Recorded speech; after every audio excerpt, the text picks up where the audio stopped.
araw sa ating lahat. Ako nga po pala si Acrisa Leway Loberes na tumatakbo bilang mayor sa ating lungsod ng Antipolo. Numero 1 sa ating balota. Hindi ulingid sa atin kaya ako naririto upang humingi ng basbas sa inyo para ho sa inyong susunod na mayor. Hindi ho ako magbibitiw ng mga pangako na tuwina ay mapapako lamang. Hindi ako magsasabi ng kung anong mga mapapalabok na mga salita para makuha lang ang loob nyo.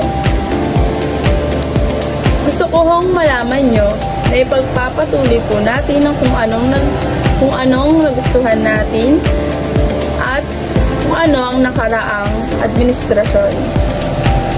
At pagtutulungan po natin itong mapalago sa ating lungsod. Hindi ako magbibitiw ng katagang kayo ang boss ko dahil hindi ko naman kayang linisin ang bahay nyo. Bahay ko nga hindi ko malinis eh. Ko kayang sundin ang mga gusto nyo. Ayokong maging boss nyo ako. Ayokong maging boss ko kayo.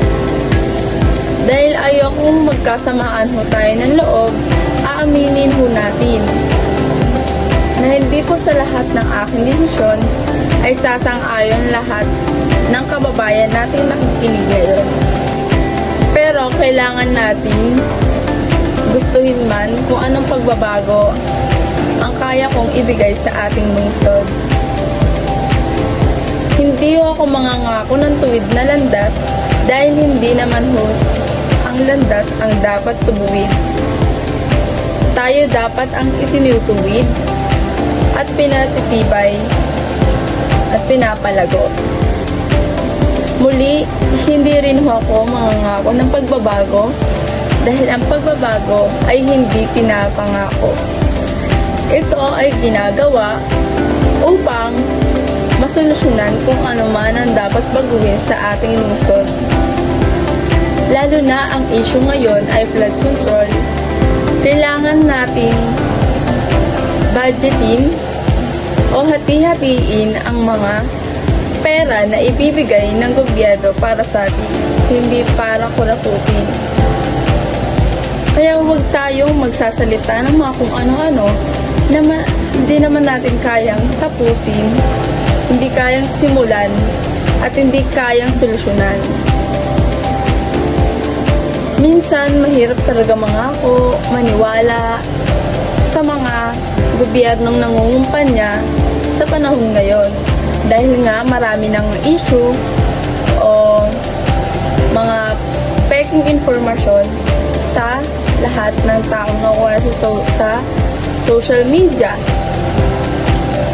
Kaya mahirap at hindi natin tinitignan kung totoo ba talaga ang sinasabi nila. Kaya dapat maging maayos tayo, maging mabuti sa pagpili ng susunod na mayor, presidente man o vice-presidente. Dahil ang isang gobyerno dapat may puso at hindi tuso. Muli, ang inyong lingkod, Acrisa Leway Loberes, tumatakbo bilang mayor ng ating lungsod ng Antipolo. Numero 1 sa balota.